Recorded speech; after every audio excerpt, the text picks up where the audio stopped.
Special देख रहे हैं आप। आपके साथ मैं हूं लावनी श्रीवास्तव। वाकई जय हो होने वाली है। फलक से लेकर समुद्र तक लगातार भारत की जय हो होने वाली है, क्योंकि आज दो उपलब्धियां भारत के खाते में जुड़ गई हैं। भारत के दुश्मनों के दांत खट्टे करने के लिए एक के बाद एक उपलब्धियां डीआरडीओ की तरफ से सामने आ रही हैं। जहां एक और कम दूरी की सतह से हवा में मारक क्षमता वाली मिसाइल का, बैलिस्टिक मिसाइल का सफल परीक्षण किया गया, वहीं दूसरी ओर समुद्र की गहराई में भी छिपे दुश्मनों को ध्वस्त करने के लिए हेवीवेट और एडवांस्ड टारपीडो वरुणास्त्र को आज रक्षा मंत्री मनोहर पर्रिकर ने भारतीय नौसेना को सौंप दिया है। इन दोनों ही उपलब्धियों ने हमारे सबसे बड़े दुश्मन यानी चीन और पाकिस्तान दोनों को बेचैन कर दिया है। बेचैनी बढ़ना लाजमी भी है, क्योंकि भारत अब सीधे सीधे विश्व गुरु बनने की कगार पर आ चुका है। और ऐसे में ये उपलब्धियां हमें कहां ले जाएंगी, किस नए आयाम तक पहुंचाएंगी, इसी मसले पर आज आधा घंटा आपके साथ हम बिताएंगे। हमारे साथ कुछ खास मेहमान भी होंगे, लेकिन उससे पहले इस रिपोर्ट के जरिए देखिए कि किस तरीके समुद्र के अंदर भी बड़ी और भारी अगर कोई विदेशी पोत है, दुश्मन है, तो उसे वरुणास्त्र मिनटों में, चंद सेकंडों में किस तरह से ध्वस्त कर देगा।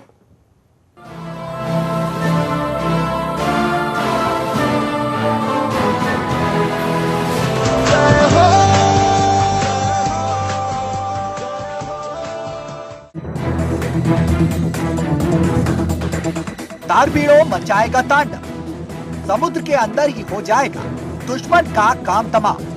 दुश्मन की पनडुब्बियों को पानी में हमेशा हमेशा के लिए डुबाएगा टारपीडो। भारतीय रक्षा अनुसंधान संस्थान यानी कि डीआरडीओ ने पूर्णतः स्वदेशी टारपीडो विकसित किया है। डीआरडीओ ने इसका नाम वरुणास्त्र रखा है। इसको बनाने में national institute of ocean technology ने भी डीआरडीओ की मदद की है। रक्षा मंत्री मनोहर पर्रिकर ने बुधवार को इसे पूरी तरह से भारतीय नौसेना को सौंप दिया। ये टारपीडो समुद्र के अंदर करीब 40 समुद्री मील प्रति घंटे की रफ्तार से दुश्मन पर हमला करने में सक्षम है। वरुणास्त्र को पनडुब्बियों के अलावा जंगी जहाजों पर भी तैनात किया जा सकता है।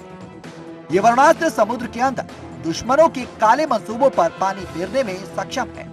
अब भारतीय समुद्री सीमा में दुश्मन की पनडुब्बियां और जंगी जहाज नहीं आए, क्योंकि अगर हमारे दुश्मन देश ऐसा करेंगे तो भारतीय नौसेना इस वरुणास्त्र के जरिए दुश्मनों की पनडुब्बियों का खात्मा कर देगी। वरुणास्त्र टारपीडो का निर्माण स्वदेशी हथियारों की दिशा में बड़ी उपलब्धि के तौर पर देखा जा रहा है। क्या है वरुणास्त्र? वरुणास्त्र हैवीवेट और एडवांस टारपीडो है। इससे पहले डीआरडीओ की ओर से विकसित टारपीडो हल्के थे, वो कम दूरी में ही मार कर सकते थे।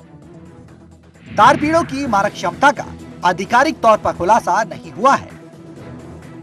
इस टारपीडो को दिल्ली, कोलकाता और कमोत्रा श्रेणी के युद्धपोतों में फिट किया जाएगा। इसे बनाने में national institute of ocean technology ने डीआरडीओ की मदद की। हाल में बंगाल की खाड़ी में इसके कई सफल परीक्षण हुए हैं। वरुणास्त्र समुद्री वातावरण में किए जाने वाले परीक्षणों में पूरी तरह सफल रहा है। यह हथियार युद्ध के दौरान पैदा होने वाली कई स्थितियों के अनुकूल है। राजापाल, bureau report, Sudarshan news.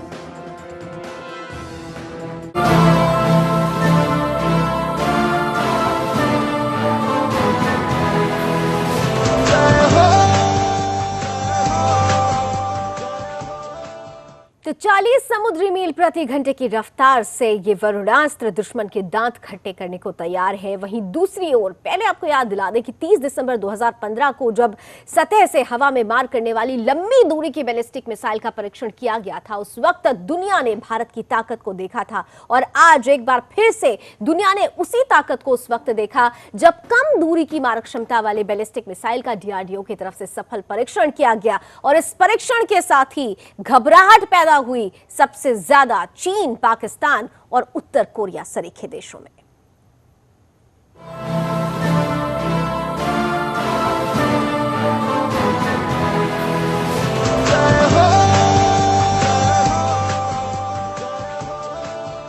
Five, 4, 3, 2, 1, 0, +1, +2, +3, +4. Missile is visible and out.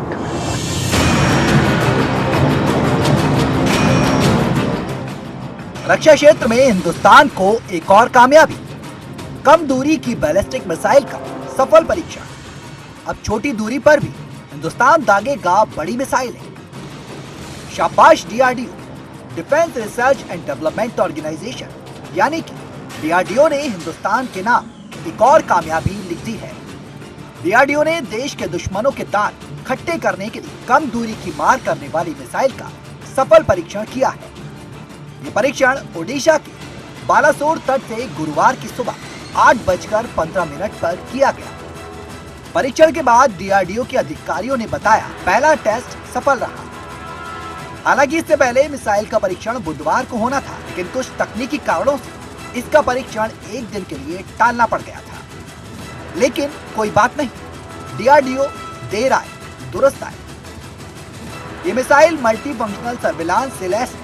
इसके अलावा इसमें रडार ट्रैकिंग टूल्स भी लगाए गए हैं। ये मिसाइल हिंदुस्तान के दुश्मनों के लिए कितनी खतरनाक है, इसका अंदाजा इसी बात से लगाया जा सकता है कि जब मिसाइल का परीक्षण किया जा रहा था, उस वक्त चांदीपुर और उसके आसपास के 7 गांवों को खाली करवा दिया गया था। मछुआरों को समुद्र में जाने से रोक दिया गया था। न्यूज एजेंसी पीटीआई की माने तो एहतियातन करीब 3,500 लोगों को उनके घरों से निकालकर सुरक्षित जगह पर भेजा गया ताकि जान माल का नुकसान ना हो। लेकिन आप फिक्र मत करिए, जब ये मिसाइल दुश्मनों पर कहर ढाएगी तो ना उनके पास बचने का वक्त होगा और ना ही भागने के लिए जमीन। हिंदुस्तान के दुश्मनों सावधान हो जाओ, क्योंकि हम पहले युद्ध छेड़ेंगे नहीं और छेड़ोगे तो छोड़ेंगे नहीं। राजापाल, ब्यूरो रिपोर्ट, सुदर्शन न्यूज।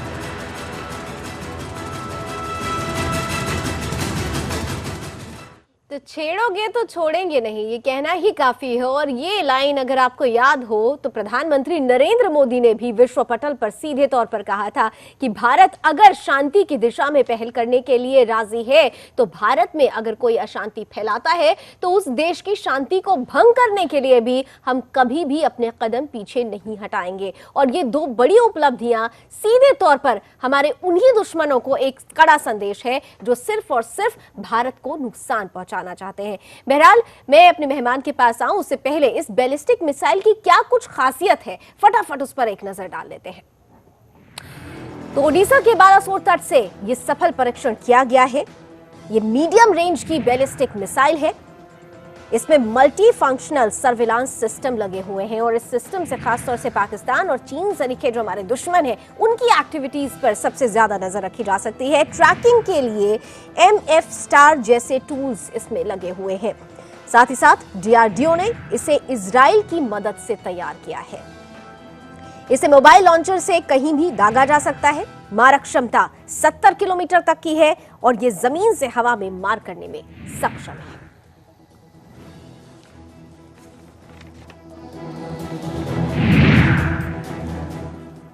और जाने माने रक्षा विशेषज्ञ बीडी मिश्रा जी हमारे साथ इस वक्त जुड़ चुके हैं। उनके साथ हम ज्यादा चीजों को समझने की कोशिश करते हैं। बहुत बहुत स्वागत है सर आपका। और सबसे पहले क्योंकि मेरी आप मुस्कान देख रहे हैं वो सीधे सीधे 360 डिग्री तक घूम चुकी है।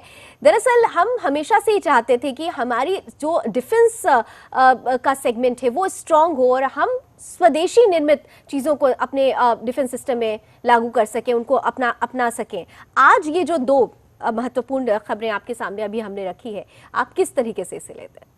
बहुत बहुत बड़ी उपलब्धि है और मुझे बहुत खुशी है कि भारतवर्ष में मिसाइल्स और इस तरीके के जो टॉर्पीडोज हैं ये अब इंडिजिनसली बन रहे हैं और हमारी नौसेना और हमारी थल सेना को दिए जाएंगे।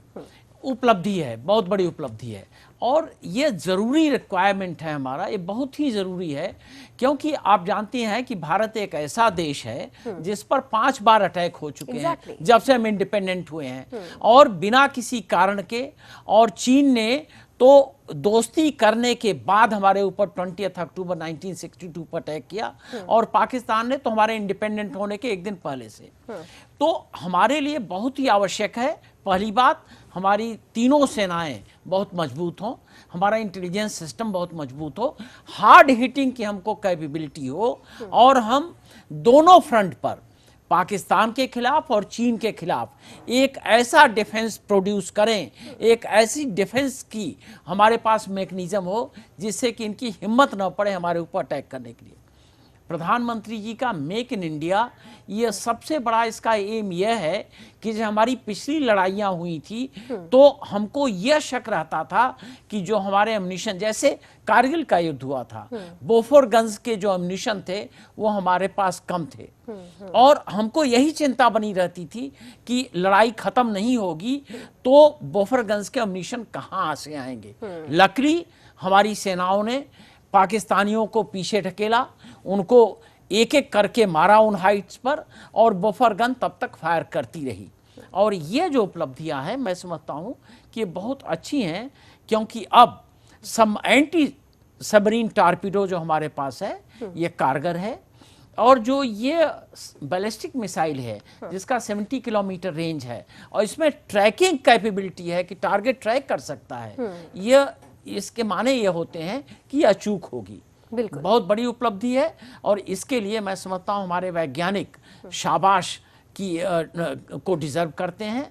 और मुझे ये एक बात और कहना है कि अगर हम अगले 3 साल में, 4 साल में, 5 साल में अगर हम स्वावलंबी हो जाएं अपने आर्मामेंट्स पर, इक्विपमेंट पर, अपने वेपन सिस्टम पर, तो हमारा लाखों करोड़ रुपया हमारे डेवलपमेंट के लिए जा सकता है, जिससे कि हम वेपन खरीदते हैं। आज के दिन विश्व में भारत सबसे ज्यादा पैसा वेपन खरीदने में लगाता है। वेपन खरीदने में खर्च। बिल्कुल, लेकिन अब हम उम्मीद करते हैं कि अब हम खरीदने पर नहीं, हम आयात करने पर नहीं, निर्यात करने को लेकर हम सक्षम होने वाले हैं। मैं आपके पास आऊंगी, लेकिन उससे पहले हमारे बहुत सारे दर्शक होंगे जो डीआरडीओ को शायद ही थोड़ा कम समझते हो, इसलिए उनके लिए खास तौर से मैं आपको बताना चाहते हैं कि आखिर है क्या डीआरडीओ, डिफेंस रिसर्च ऑर्गेनाइजेशन जो है वो एग्जैक्टली है क्या। दरअसल डीआरडीओ का पूरा नाम defence research and development organisation है। डिफेंस के क्षेत्र में, रक्षा के क्षेत्र में अनुसंधान और विकास का काम इस ऑर्गेनाइजेशन के जरिए होता है। डीआरडीओ आधुनिक किस्म के रक्षा जो उपकरण है, जो प्रणाली है, उसको विकसित करता है। रक्षा क्षेत्र में सेवाओं में नई टेक्नोलॉजी का समाधान किस तरह से किया जाए उससे लेकर ये कार्यरत रहता है। डीआरडीओ की वजह से ही रक्षा क्षेत्र में भारत काफी हद तक आत्मनिर्भर हो चुका है। देश के 55% रक्षा उत्पाद डीआरडीओ की ही निर्मित करता है। डीआरडीओ ने अब तक 70 से ज्यादा मिसाइलों का सफल परीक्षण किया है। अग्नि और पृथ्वी जैसी मिसाइलों को डीआरडीओ ने ही विकसित किया है। डीआरडीओ की वजह से रक्षा क्षेत्र में भारत की गिनती दुनिया के टॉप देशों में होती है और आवश्यकताओं को देखते हुए डीआरडीओ मानव रहित युद्धक मशीनें बनाने में लगा हुआ है। खास बात तो यही है। ड्रोन की बात हमेशा से होती रही है, ड्रोन को आयात करने की बात होती रही है, लेकिन अब हमारे देश में ही ड्रोन बनने की दिशा में एक पहल की जाएगी, क्योंकि डीआरडीओ इसके लिए लगातार कार्यरत है। तो एक छोटी सी जानकारी थी आप लोगों के लिए डीआरडीओ से जुड़ी हुई। मैं अब ब्रिगेडियर सर से ये जानना चाहूंगी खास तौर से, सर अब जिस तरीके से रक्षा क्षेत्र में एफडीआई की बात सामने आई थी और ये कहा जा रहा था, कई ऐसे विरोध के स्वर आए थे कि भाई आप एफडीआई के गेट को ओपन तो कर रहे हैं, लेकिन आप पहले आत्मनिर्भर तो हो जाइए, क्योंकि आत्मनिर्भरता जब तक आप नहीं दिखाएंगे, जब तक आप ये नहीं दिखाएंगे कि काम हमारे यहाँ सही तरीके से हो रहा है, कोई भी विदेशी कंपनी आके एफडीआई में नहीं हिस्सा लेगी। आपको लगता है कि उस क्षेत्र में भी अब हमने काम करना शुरू कर दिया है? ऐसा है कि जो रिसर्च एंड डेवलपमेंट प्रोसेस है, इसका गेस्टेशन पीरियड बहुत होता है, इसमें बहुत इन्वेस्टमेंट की ज़रूरत है और तमाम ऐसी टेक्नोलॉजी होती है जिसको हमको खुद करने में बड़ा टाइम लगता है। और अगर बाहर कहीं पर ये है टेक्नोलॉजी और हमको मिल जाती है तो उसको हम आगे और विकसित कर सकते हैं और हमारा प्रोसेस इजी हो जाता है और स्पीडी हो जाता है। इसलिए फॉरेन इन्वेस्टमेंट के लिए रक्षा क्षेत्र में हमारे प्रधानमंत्री जी ने दरवाज़ा खोला हुआ है और वो लोगों का कॉन्फिडेंस बढ़ रहा है, क्योंकि आज के दिन में हमारे यहाँ बहुत स्ट्रांग स्टेबल गवर्नमेंट है, बड़ी स्ट्रांग और स्टेबल लीडरशिप है, सक्षम लीडरशिप है। और इस वजह से मुझे उम्मीद है कि ये जो बाहर के इन्वेस्टमेंट हैं वो हमारे लिए सबसे बड़ी चीज़ टेक्नोलॉजी लाएंगे, हम इक्विपमेंट ला सकते हैं और हम स्किल भी अपने, हमारे यहाँ स्किल है उसको प्रोवाइड कर सकते हैं। तो यह एक बहुत अच्छा कदम है और लोग आएंगे। आपको मालूम होना चाहिए कि यूनाइटेड स्टेट्स जैसे देश में वहाँ पर जो प्राइवेट सेक्टर है, तमाम डिफेंस की चीज़ें वहाँ पर बनती हैं और सब चीज़ें गवर्नमेंट के ऑर्गेनाइजेशन में ही सिर्फ नहीं बनती हैं। तो ये अगर हमारे यहाँ ये कदम उठाया जाता है और फॉरेन इन्वेस्टर को दो चीज़ों की ज़रूरत पड़ती है। एक तो उनके यहाँ इंफ्रास्ट्रक्चर यहाँ पर हो, यहाँ पर रेड टेपिज्म न हो, और जो टैक्स सिस्टम है या लेबर रिफॉर्म्स है ये हो, और अगर सिंगल विंडो डीलिंग होगी तो आएंगे। ये चीज़ें इंश्योर की जा रही हैं और इससे अच्छे रिजल्ट मिलेंगे। लेकिन हमको ये समझना पड़ेगा कि इन सब चीज़ों का गेस्टेशन पीरियड बहुत ज़्यादा है। इसको होने में शायद 5 से 10 साल लगें। मुझे उम्मीद है कि अगर वर्तमान लीडरशिप कंटिन्यू करती है तो ये चीज़ें हमारे लिए इजी होंगी।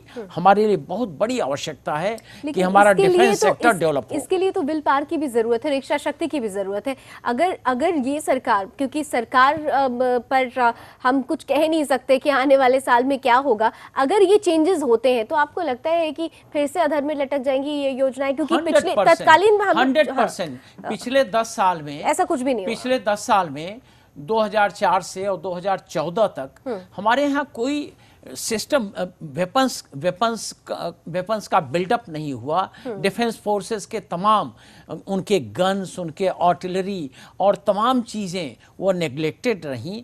और आपको पता होगा कि हमारे जो पिछले चीफ थे जनरल वीके सिंह, उन्होंने चिट्ठी भी लिख रखा था प्राइम मिनिस्टर को कि तमाम डेफिशिएंसीज हैं हमारे रक्षा क्षेत्र में। तो मुझे तो लगता है कि 10 सालों तक बहुत ही काफ़ी नेग्लेक्ट रहा डिफेंस का हमारे इंडिया में। अब शुरू हुआ है उसके बारे में केयर, और मुझे उम्मीद है कि ये कंटिन्यू करेगा। और आज के दिन की लीडरशिप बड़ी सक्षम है, और अगर ये लीडरशिप रहेगी तो मैं पूरा आश्वस्त हूँ कि 10 साल में हमारी डिफेंस की नीड काफी हद तक स्वावलंबी हो जाएंगे। बिल्कुल। और खास बात तो ये है कि अब एक जो खास चीज, अब जो रास्ते खुले हैं एमटीसीआर में, हम लोगों जब से देश 35वां देश जुड़ा है, भारत जुड़ा है, तब से मुझे लगता है कि ये जो पूरा क्षेत्र है और भी ज्यादा विस्तार करेगा, और भी ज्यादा मिसाइल्स को, टेक्नोलॉजी को लेकर, मिसाइल्स डेवलपमेंट को लेकर हम पूरी तरीके से सक्षम हो जाएंगे। तो क्या आप इसे भी जो उपलब्धि जुड़ती जा रही है, कहीं ना कहीं से एमटीसीआर के इन्वॉल्वमेंट को भी आप क्रेडिट देंगे? देखिए, जहाँ तक भारत का सवाल है, अगर एनएसजी में जैसे मिसाइल कंट्रोल रिजीम में तो हो ही गया है, भारत वहाँ पर 35th देश हो गया है, और इसके काफ़ी फ़ायदे हैं। इसमें हम तमाम लोगों से कोऑर्डिनेशन कर सकते हैं, तमाम टेक्नोलॉजी हम बारो कर सकते हैं, हम एक्सपोर्ट भी कर सकते हैं। तो देश के हित के लिए बहुत अच्छा है, हमारे डिफेंस के लिए भी बहुत अच्छा है, और इसी के साथ साथ तमाम डेवलपमेंट एक्टिविटीज़ के लिए अच्छा है। और मुझे यह भी उम्मीद है कि जिस तरीके से बाकी 45 नेशंस में सिर्फ 5, 6, 7 नेशंस को छोड़ के बाकी पूरे देश सपोर्ट कर रहे हैं इंडिया को, एनएसजी में भी हमारा दाखला हो जाएगा और उससे भी हमको फ़ायदा होगा। और सबसे बड़ी बात यह है कि हमारे लीडर, पर्टिकुलरली हमारे प्रधानमंत्री, ये पूरे विश्व को कन्विंस कर पाए हैं कि सबसे जो कंट्रोल्ड सिस्टम है, जो न्यूक्लियर रेंज है, जो न्यूक्लियर टेक्नोलॉजी है, इसका जो पीसफुल यूज है, कंट्रोल यूज है, वो सबसे बेहतर इंडिया में। बिल्कुल। और एक बहुत शॉर्ट कमेंट चाहूंगी, क्योंकि आज जब रक्षा मंत्री वरुणास्त्र को नौसेना को सौंप रहे थे तो उन्होंने एक बहुत खास बात बोली थी कि किसी बच्चे को जन्म देना भर पर्याप्त नहीं है, बल्कि उसे कुछ कदम चलना भी सिखाना जरूरी होता है। अगर हम इन चीजों का, वरुणास्त्र जैसी चीजों का अगर हम एक्सपोर्ट करना चाहते हैं तो हमें उसे अंतर्राष्ट्रीय दर्जे का बनाना होगा, लेकिन इसके लिए चुनौतियां बहुत हैं। तो उसको आप किस तरह से लेते हैं? आखिर किन चुनौतियों की वो बात करें तो, और उस पर पार कैसे पा पाएंगे हम? सबसे बड़ी बात यह है कि जैसे हमारे कुछ वेपन सिस्टम तो हम बाहर एक्सपोर्ट कर रहे हैं, लेकिन जो विश्व के स्टेट ऑफ द आर्ट और लेटेस्ट वेपन सिस्टम अगर उससे मैचिंग होगा और कॉम्पिटिटिव होगा प्राइस में तो जरूर लोग हमसे खरीदेंगे।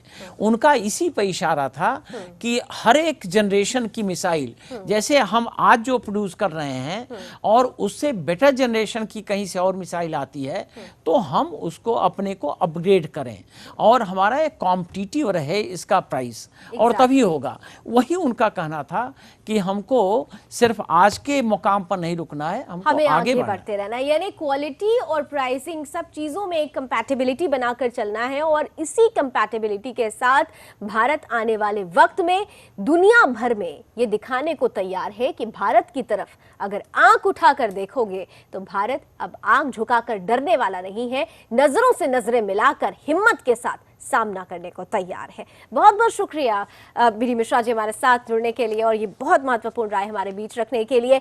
बहरहाल भारत की इस उपलब्धि पर चारों तरफ जय हो रही है, फलक से लेकर सतह तक जय हो रही है। तो हम और आप मिलकर खास तौर से इस संगीत के जरिए भारत को एक क्रेडिट देने की कोशिश करते हैं। इस बुलेटिन को यही खत्म करते हैं। आप इस गीत का लुत्फ उठाइए क्योंकि ये गीत सीधे तौर पर एक जोश भरेगा और बताएगा कि भारत अब कहां पर जा रहा है और किस नए आयाम, किस नए सूर्य को छूने वाला है। कंधों से मिलते हैं कंधे, कदमों से कदम मिलते हैं, हम चलते हैं जब ऐसे तो दिल दुश्मन के हिलते हैं। अब तो हमें आगे बढ़ते हैं रहना, अब तो हमें साथी है बस इतना ही कहना।